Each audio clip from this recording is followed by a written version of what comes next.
Goods రైలు పట్టాలు తప్పింది. Railway track పై 2 బోగీలు పడ్డాయి. ప్రకాశం జిల్లా అమ్మనబ్రోలు వద్ద ఈ ఘటన జరిగింది.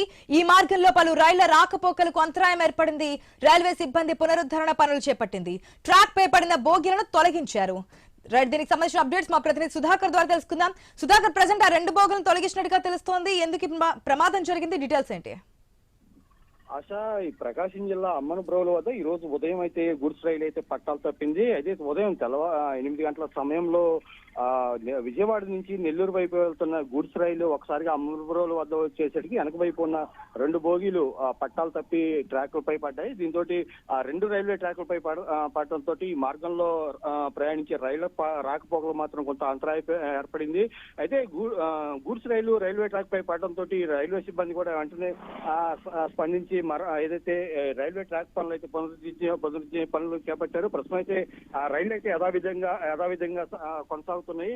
అయితే ప్రస్తుతం అయితే ఏదైతే పట్టాల మీద ఉన్న గూడ్స్ రైలు పడిపోయిన గూడ్స్ రైలు మాత్రం తొలగించే ప్రయత్నం అయితే చేస్తున్నారు. Right, thanks for the update Sudhakar.